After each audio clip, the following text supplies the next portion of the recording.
Bem, estamos começando aqui esta mesa, né, essa maravilhosa mesa das perspectivas de saúde na Faculdade de Medicina.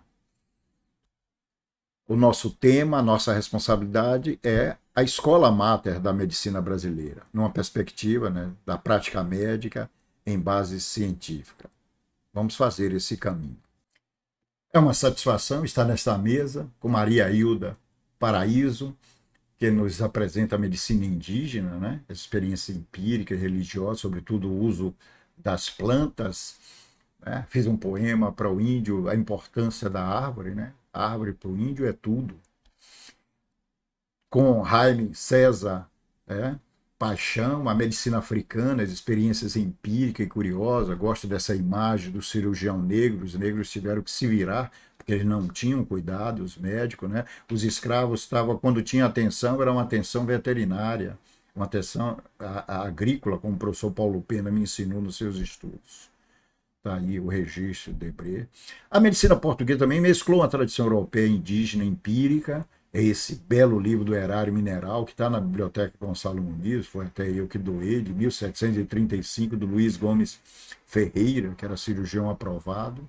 A medicina jesuítica também sistematizou alguns desses saberes. Nós vamos para a medicina com, sobretudo, os portugueses. Né? Mas antes dele, essa lição aprendida lendo Juliano Moreira, os holandeses trouxeram a medicina em base científica para o Brasil. Eles que iniciaram, porque os portugueses foram muito cruéis com a colônia. Só no reino, como nós vamos ver. Está aí esses dois grandes nomes trazidos pelo conde João Maurício de Nassau, o Guilherme Piso e o Jorge Margrave. O Guilherme Piso, em particular, esse livro existe na Biblioteca Gonçalo Muniz, a nossa biblioteca da Faculdade de Medicina. Os 12 volumes, tem 4 da medicina brasiliense, do Guilherme Piso. O Stockwitz, segundo Juliano, chega a dizer que foi ele fundador da medicina colonial. Piso, sem dúvida, é o iniciador da medicina no Brasil em base científica. Criou a nossa nosografia brasileira inicial. E ele foi, olha o destaque, o primeiro médico a realizar a necrópsia para estudos no Brasil. Esse livro está lá, presente. Olha aqui um exemplo, rapidamente, ele classificando as plantas, discutindo o papel do sapo, da cobra, né? A implicação para a saúde. Bem, nós vamos agora para a prática médica no Brasil e na Bahia, né, buscando as bases científicas. É quando os portugueses, sabiamente, não é Dom João VI, é o príncipe regente Dom João, Dona Maria vem com ele, é quando eles trazem, né, e se livram das forças francesas de Napoleão e traz o reino para o Brasil e cria, nesse primeiro momento, uma escola de cirurgia na Bahia antes de criar outra na corte, lá no Rio. Onde foi? Os jesuítas receberam uma gleba de Tomé de Souza, nosso primeiro governador, não é isso? E ele construiu, na América Portuguesa, é a primeira construção, é o Real Colégio das Artes. Uma universidade, verdadeira universidade, uma biblioteca, 15 mil volumes. Essa tradição, porém, foi rompida em 3 de setembro de 1759. Todo mundo conhece a história do Marquês de Pombal, né? E foi abandonado, depois construiu a Régia Casa de Educação, mas em 1771 foi criado o Real Hospital Militar. É nesse hospital que vai ser a sede, né, da escola de cirurgia, onde vai ser criada. E o príncipe regente tinha, né, como cirurgião-mor do reino um pernambucano. Esse pernambucano é fundamental, é José Corrêa Picanso. Eu trago aqui 2 fotos, vocês estão vendo aí, eu fui para a Ninfo nesses 2 momentos. No primeiro momento, o professor Rubim de Pinho está ali junto às luzes, veja as luzes em cima da cabeça dele. E acima dele está o conselheiro Barão de Goiânia, que naquele momento eu não sabia direito quem é. Na outra solenidade, que eu estou sem gravata também, como a de Rubim, mas o professor Zezito não quis presidir o ato para um paraninfo sem gravata. Então, convidou a vice-reitora, a doutora Eliane. E ela que foi para as luzes. E acima das luzes, de novo, o Barão de Goiânia. O Barão de Goiânia, Goiânia aí, é uma cidade no interior de Pernambuco. É o pernambucano José Corrêa Picanso. Está ele aqui destacado. Bem, a carta régia assinada, né, autorizando a criação da escola, está aqui, mas assim dessa forma ninguém vai poder ler ou traduzir. E está aí. O cirurgião mor do reino foi quem fez a proposta, está dito aí, da escola de cirurgia. E ele propõe na arte 3 áreas: cirurgia, propriamente dita, anatomia e a arte obstétrica. Infelizmente, cirurgia teve, anatomia teve, mas a arte obstétrica já foi no finalzinho, quando a escola se transformou em ganhou uma outra denominação. Está aqui os campos. A escola de cirurgia foi de 1808 a 1815, estão em algumas imagens. Em 1815, ela foi nomeada, porque a do Rio foi desde 1813, Academia Médico-Cirúrgica. Só que a nossa congregação chamou Colégio Médico Cirúrgico, que funcionou de 1816 a 1832, quando aí sim ela é nomeada Faculdade de Medicina da Bahia. E nós restituímos esse nome, porque mudou algumas vezes no seu tempo histórico, e no próximo ano nós vamos fazer 190 anos de Faculdade de Medicina da Bahia. Bem, a Escola de Cirurgia, de 1808 a 1815. O curso teve uma duração de 4 anos, formava cirurgião, tinha 3 cadeiras, como eu disse. A primeira ocupada por José Soares de Castro, português, é a cirurgia especulativa, né? O já não português, mas um carioca, Manuel José Estrela, ocupou a anatomia e operações cirúrgicas de José Soares de Castro. Né? A cirurgia especulativa é de José Estrela. E a arte obstétrica ficou vaga até 1815, quando o cirurgião José Álvares do Amaral. Esse tem um registro interessante. Ele é o primeiro professor formado pela Escola Mater. Né? Ele já foi formado lá. Está aí, portanto, o José Soares de Castro, está o Manuel José Estrela e aqui o José Álvares do Amaral. Quer dizer, a Escola de Cirurgia teve, no finalzinho, 3 professores apenas. O Colégio Médico Cirúrgico, assim como no Rio, que chamou Academia Médico Cirúrgica, né? O daqui da Bahia foi criado no dia 29 de dezembro de 1815. Passou a funcionar em 1816.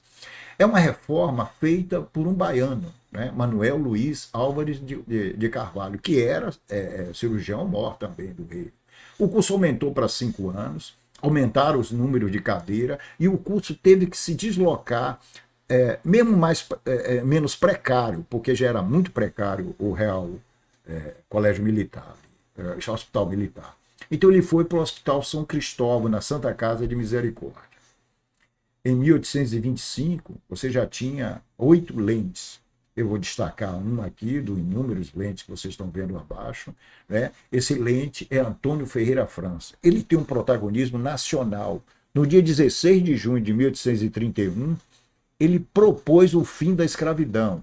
Era cedo demais, mas ele, como parlamentar, ele é destacado. O primeiro parlamentar estava na Bahia, era um professor da faculdade, do Colégio Médico Cirúrgico, propondo o fim da escravidão. Bem, agora chegamos à Faculdade de Medicina na reforma de 3 de outubro de 1832. O curso passou a ser 6 anos, como é até hoje, né? Retornamos ao prédio no Terreiro de Jesus. A influência era muito grande da Faculdade de Medicina de Paris. Né? E foi instituído mais 2 cursos, Medicina, Farmácia e Parto. Tem uma importância. Medicina e Farmácia ficaram para homens, mas Parto abriu as portas para as mulheres, para o curso de parteiras. Né? Foi exigida uma tese inaugural ou doutoral. A primeira tese defendida foi em 1836. Os 3 primeiros diretores daqui, o José Lino Coutinho, né? Uma figura muito interessante. O segundo foi José Avelino Barbosa, que já comentamos. E o terceiro, Francisco de Paula de Araújo Almeida, né? Esse já formado nos nossos quadros. Né? Um outro momento da faculdade foi a reforma Visconde do Bom Retiro, em 28 de abril de 54. Ela criou a obrigatoriedade da memória histórica. Então, cada ano alguém tinha que escrever essa memória. E era uma forma de um balanço, de refletir. E a primeira foi desse afro-baiano maravilhoso, Malaquia Álvares dos Santos. Tem uma experiência com luz elétrica que eu acho que é protagonista no mundo, com certeza nas Américas. Está aí a sala da congregação da faculdade. Quero destacar nesse momento 2 outras grandes reformas ainda no Brasil Império. A reforma Leôncio de Carvalho, 19 de abril de 1879, que emerge a necessidade, vem uma discussão da medicina experimental. Já tinha a base, né, da teoria microbiana, toda a discussão da anatomopatologia, exigindo as especialidades já nascendo. As clínicas especiais introduzidas em 1882 e as práticas em laboratório, cada vez mais precisando de práticas, de 1883. Outro grande marco dessa reforma é a autorização da matrícula de mulheres no curso médio. Nós vamos ver o protagonismo das mulheres no nosso curso.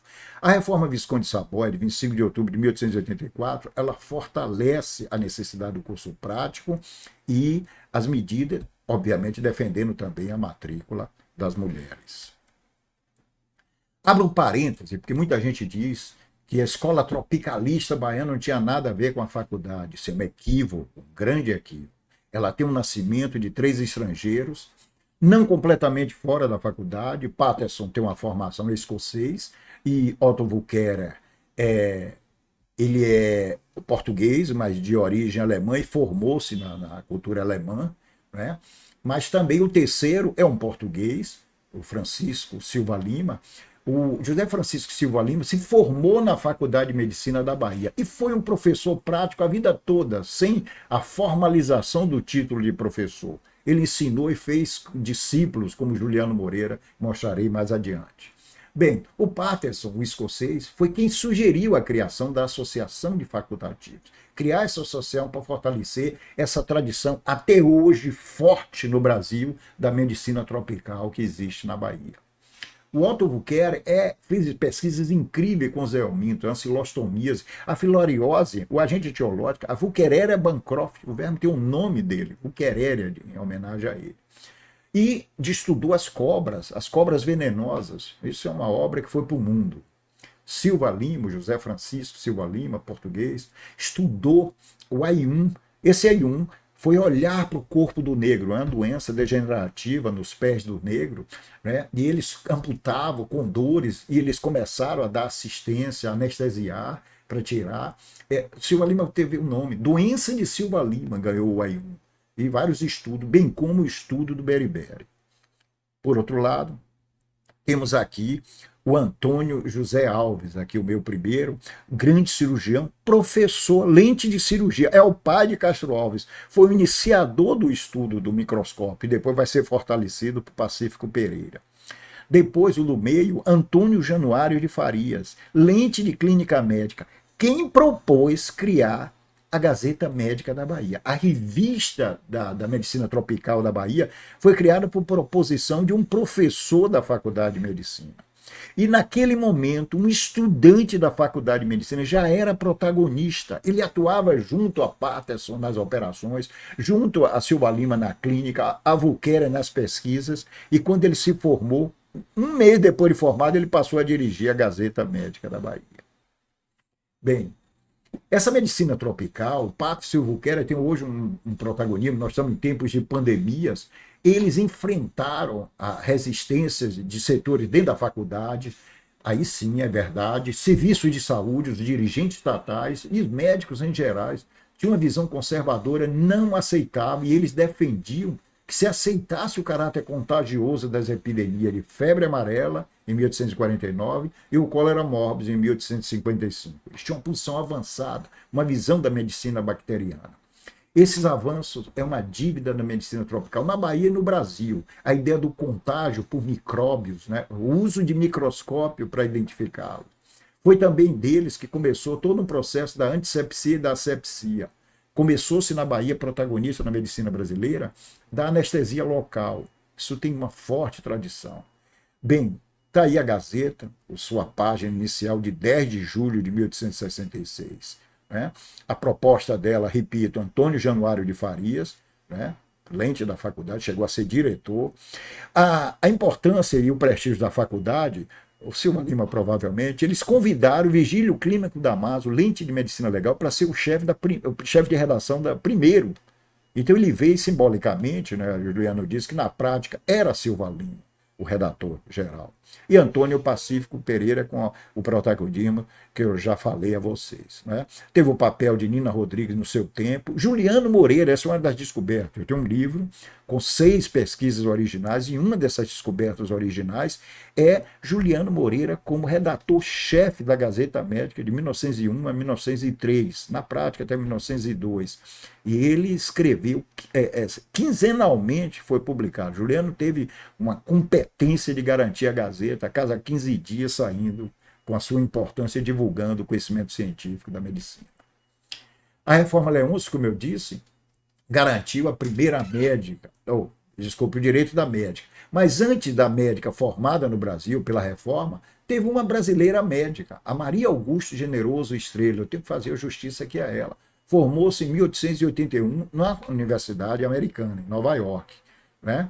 Lá ela formou-se, portanto, ela é a primeira brasileira médica. Mas a primeira médica formada no Brasil foi na Bahia. Esse é um protagonismo da Escola Mater.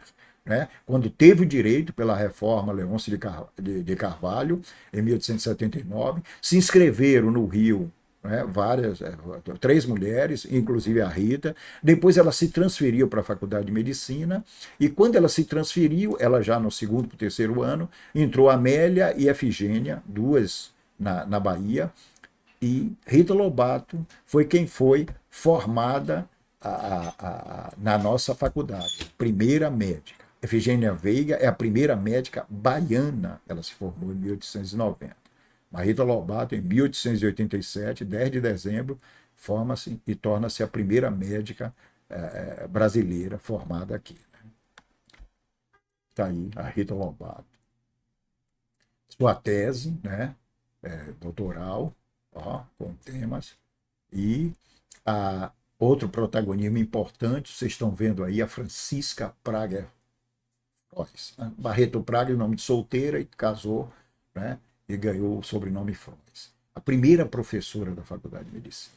Ela, mulher fantástica, na frente do tempo. A Gazeta Médica, que tinha uma postura mais conservadora no início, criticando a mulher na medicina, pois ela foi lá e na Gazeta Médica da Bahia ela teve a sua primeira publicação, a primeira mulher a publicar na Gazeta. Então, Francisca Prager Frois era uma feminista. Nos anos 30, ela estava lá, quando ela se encantou, lutando pelo voto feminino e pelos direitos da mulher. Eu não podia deixar de fazer mais um registro ao protagonismo feminino de Maria Odília Teixeira. Ela é a primeira estudante negra a formar e a primeira professora negra da Faculdade de Medicina. Ela também é uma protagonista, foi abrindo as portas, enfrentando todo o preconceito, todas as dificuldades. Ela se graduou em 1909. Bem, um outro momento de protagonismo da faculdade dentro das bases científicas é o uso do raio-x. O raio-x foi descoberto em 1895, junto com o cinema, né? Nasce o cinema e nasceu a psicanálise. Muita coisa de imagem. Né? O Alfredo Tomé de Brito faz o contato, ele vinculado também à escola tropicalista, na Europa, e traz o raio-x. Em 1897, 2 anos depois, ele já usa. E esse exame radioscópico no soldado lá na Guerra de Canudos, trágica, terrível, né, o comportamento das Forças Armadas lá, né, que foi cruel, foi contundente. Isso a gente tem que fazer autocrítica, matando crianças, matando mulheres. Mas ele teve o papel no sentido de identificar uma bala que estava no soldado, no Manuel Bertolino dos Santos. E ele, portanto, é protagonista na medicina militar no mundo pelo uso recente. Ele foi diretor da faculdade e aí nomeou esse belo anfiteatro lá da faculdade, o Anfiteatro Alfredo Brito, lá no Terreiro de Jesus. E criou-se também um prêmio Alfredo Brito dado à pesquisa, para o estudante que se destaca na sua formação em pesquisa. Está aí os 2 momentos, o momento mais recente, iluminado, e convido a todas as pessoas que venham a Salvador, ir no Centro Histórico e visitar a Faculdade de Medicina e ver o seu anfiteatro Alfredo Brito. Juliano Moreira, esse outro grande protagonista. Juliano Moreira foi tropicalista, Juliano Moreira foi dermatologista e psiquiatra e neurologista. Na psiquiatria e neurologia, foi ele que introduziu a clinoterapia em doentes mentais, o uso de banho, de água. Foi quem usou a punção lombar com fins diagnósticos, aí está um componente dele da psiquiatria e da neurologia, né? Na doença paralítica, na sífilis, na meningite. E eu queria destacar aqui a conferência que ele fez na Sociedade de Medicina e Cirurgia da Bahia. A necessidade de laboratórios nos serviços hospitalares. A gente acha que é banal. Não tinha. Juliano visitou, foi em alguns países europeus que tinham, nem todos tinham, e ele voltou e fez essa conferência e depois fez o artigo que, usaram o termo atual, viralizou, rodou o país inteiro, as revistas todas publicaram, ele cobrando. E na Bahia não foi insensível. O Alfredo Brito foi diretor da Faculdade de Medicina, ele criou o Instituto de Clínicas, entende? Que depois recebeu a denominação dele de Instituto Alfredo Brito, né? Bem, aqui um destaque a Juliano. Como dermatologista, olha que é o tropicalista, ele foi o primeiro a descrever a leishmaniose cutânea mucosa no Brasil, essa doença negligenciada que é grave até hoje na Bahia e no Nordeste. Na psiquiatria, ele modernizou a assistência psiquiátrica, né? A classificação de doenças até os anos 60 eu conheci, era a classificação de Juliano. É o maior psiquiatra brasileiro de todos os tempos, né? Aí a posse dele lá no Hospital Nacional dos Alienados, em 1903. Não podia deixar de destacar, até porque na Bahia, a Faculdade de Medicina homenageia como professor honorário tanto Oswaldo Cruz como Carlos Chagas. Está aí Oswaldo Cruz, essa figura grandiosa e sua obra maior, nomeada, né, agora, o Instituto de Manguinhos, que virou Fundação Oswaldo Cruz, a nossa querida Fiocruz, tão agredida e com coragem, com sua firmeza, enfrentando esses tempos obscuros atuais. Olha, ele enfrentou 3 epidemias, eu estou destacando 2, o controle das epidemias da febre amarela no combate ao mosquito e a questão da vacinação, terrível, que a gente tem esse obscurantismo até hoje. Mas ele enfrentou a luta e a obrigatoriedade da vacina contra a varíola e derrotou essa epidemia. A outra foi da febre tifoide, né, o combate aos ratos, etc. Outro grande brasileiro que também é professor honorário da Faculdade de Medicina da Bahia é o nosso querido Carlos Chagas. Está ele como paciente, dando aula, né, para os futuros médicos e os colegas. E ele descobriu, é uma descoberta rara no mundo, o protozoário da doença, o Trypanosoma cruzi, e homenageou Oswaldo Cruz, Cruzi de Oswaldo Cruz, descobriu o vetor, o barbeiro e as formas clínicas. Então, a doença de Chagas, o nome dele, fez a descoberta completa. Ia ser, injustamente não deram o prêmio Nobel de Medicina para ele.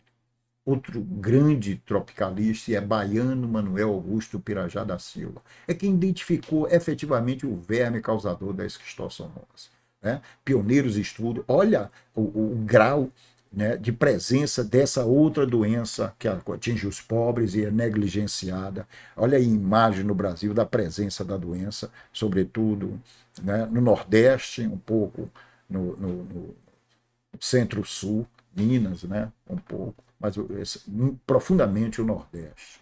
Está aí os estudos feitos, formou-se pela faculdade e se desenvolveu e se caracterizou por a sua notoriedade na parasitologia. Bem, aqui um destaque rápido, eu tinha que fazer, da medicina tropical. Juliano Moreira, já citei, Manuel Pirajá da Silva, desculpem, mas tenho que destacar o Gonçalo Muniz. A figura do Gonçalo Muniz, que nomeia a Fundação Gonçalo Muniz, que é a Fundação Oswaldo Cruz na Bahia. A presença que veio para a Bahia de Aloysio Prata e trouxe toda a sua colaboração, reavivou a Gazeta Médica da Bahia. Lá em Pontes de Carvalho, mestre Rodolfo Teixeira, que tinha uma enfermaria de tropical no Hospital das Clínicas, eu o conheci ele dirigindo, que foi da época de Aloysio Prata, e ele herdou. O grande patologista no Instituto também de Imunologia, que teve o olhar para as doenças negligenciadas, para Chagas, todas essas doenças, Zilton Andrade, esse grande pesquisador que se encantou recentemente. Faço uma homenagem também a alguns vivos, a minha ênfase está sendo nos encantados, mas tem que deixar o registro de Sônia Gomes Andrade, Edgar Marcelino Carvalho, José Carlos Bini, seus estudos de esquistossomose, José Tavares Neto, que também foi diretor, Manuel Barral, que foi diretor da faculdade, Aldina Barral, Roberto Badaró, que dirige hoje na secretaria responsável pelo combate, coordena as ações à pandemia, Mittermar Reis, que está hoje na Fiocruz, e destaquei, tinha que escolher um, escolhi Bernardo Galvão, está ele aí, essa pessoa simpática, esse cientista brilhante, esse líder de equipe que ajudou, com sua equipe ele isolou o vírus do HIV no Brasil. É ele primeiro que isola. E fez as pesquisas relevantes também sobre outro vírus, o HTLV. Então, Bernardo Galvão simboliza, como eu disse, a medicina tropical viva, presente, né, com as doenças, bactérias, vírus presentes, sobretudo nas populações mais humildes. Eu quis aqui fazer um registro sobre, estamos discutindo a práticas médicas. Olha a discriminação, olha a desigualdade. Né? Lá, no tempo que teve as primeiras epidemias, o carro dos ricos era aquele ali, o de cima.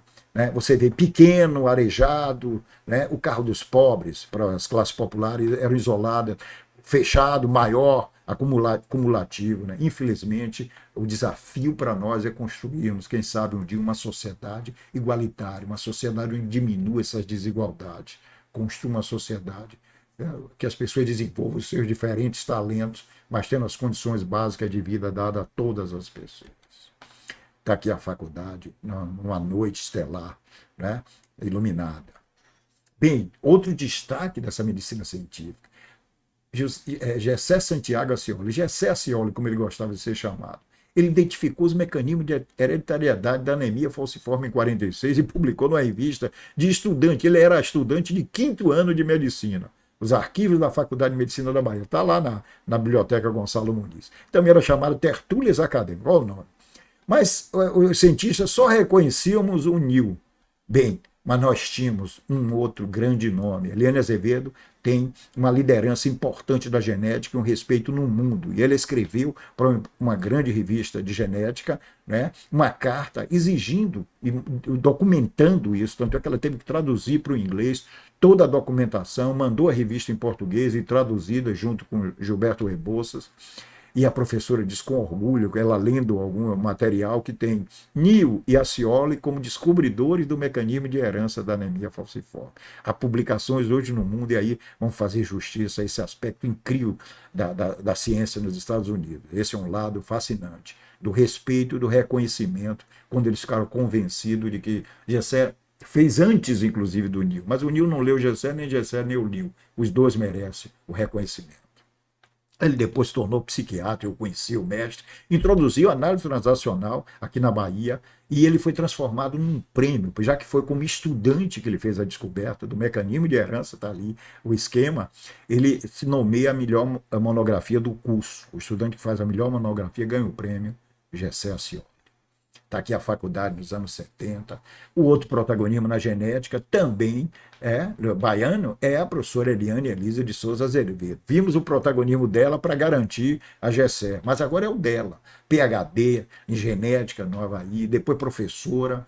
Né? Eliane é um marco. Ela se torna professora titular de genética em 1975. É a segunda mulher professora titular da FAMEB. A primeira foi a professora Maria Tereza Pacheco, destaque a essas duas mulheres. Né? Já a Eliane vai ser a primeira emérita e Maria Tereza será a segunda emérita.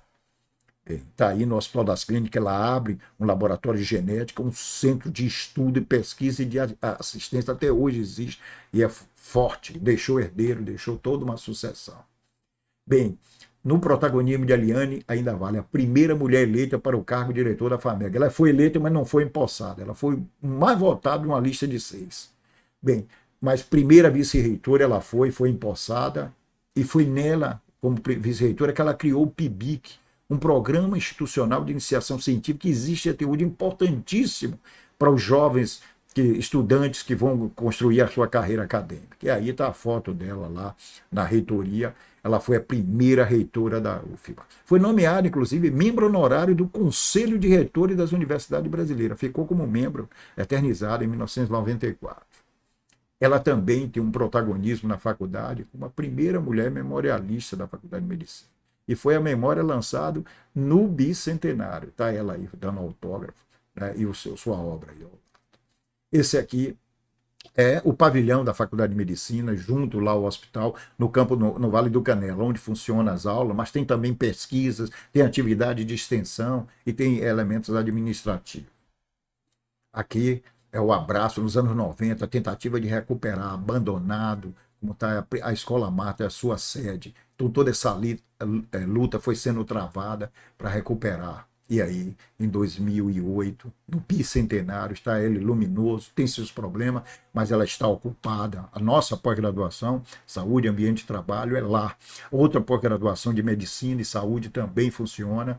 E temos também as atividades administrativas, aulas na pediatria, no centro que funciona lá, no serviço de saúde mental, temos vários serviços, né, a questão do combate à droga, do tratamento, né, ao viciado. Bem, a Faculdade de Medicina tem 3 prêmios. Eu já tinha falado de pesquisa do prêmio Alfredo Brito. Há um prêmio anterior, mas que foi nomeado em 42, prêmio Manuel Vitorino. Esses 2 prêmios de ensino e pesquisa estavam lá, né? Faltava um. E eu levei a proposta de um psiquiatra negro, né, para a extensão universitária, que é a terceira atividade fim. E a congregação, falam que a medicina é conservadora, aprovou por unanimidade o prêmio Juliano Moreira, e que tem sido tão importante, sobretudo com o sistema de cota, a presença de afro-baianos, né, que ficam, vários desses alunos negros escolheram o prêmio Juliano Moreira, disputaram e ganharam esse prêmio. É um prêmio muito importante.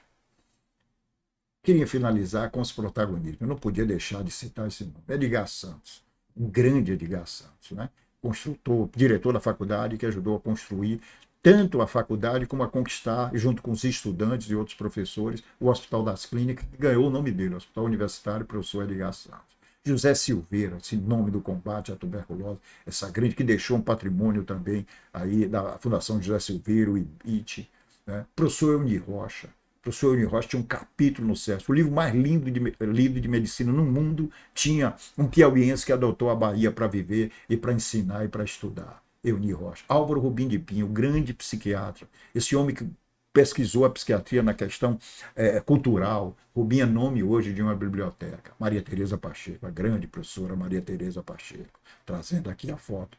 Está ali Zé Silveira, Euni Rocha, está aqui Álvaro Rubim de Pinho, está aqui Maria Tereza Pacheco, né? A presença feminina não podia faltar. Essa médico legista, a primeira no mundo, né? Primeira titular e a segunda emérita. Professor Zilton Andrade, grande figura, esse grande pesquisador agora com imagem, e o professor Elcimar Coutinho. Todo mundo conhece o seu papel, sua importância na questão da saúde da mulher, da ginecologia e obstetrícia. Bem, gente, humanizar a medicina é um grande desafio. A medicina se tornou tecnocrática. Eu, num programa de rádio, recebi um telefonema e uma senhora dizia: o único médico que olha para a gente é o oculista, professor, porque não tem jeito. Isso foi no programa. Ela está sendo injusta com a generalização, mas essa é a imagem de um médico tecnocrata, um médico insensível. E começamos a construir uma medicina integral, que reunisse novamente as filhas de Asclépio, ou Esculápio, que é o deus da medicina, né? Igea, da higiene, da prevenção, Panaceia, a cura, Iaso, né, da recuperação. E aí articular a medicina social com medicina clínica. Eu vou trazer na imagem de um estudante. No momento que ela está fazendo o pré-natal, a medicina preventiva, tomar os cuidados com a grávida que não tem ainda a doença, e é para ter uma gravidez saudável. E a medicina clínica, quando o sistema, né, da atenção primária, quando o programa de saúde, né, integral, esse programa voltado para a atenção, a estratégia de saúde da família, fez o agente comunitário, o médico, o estudante, descobrir pessoas que estavam abandonadas, trancadas em casa como essa senhora, tomando remédios caseiros, esperando o seu momento de se encantar. E aí uma medicina curativa, ou pelo menos uma medicina que tem os cuidados paliativos, ela encontrou e deu todo o suporte a essa paciente. Para mim, simboliza essas 2 imagens dessa medicina integral que a gente quer construir para o novo milênio. Complexidade, gente. Plex. Está na complexidade, significa abraço. Muito obrigado.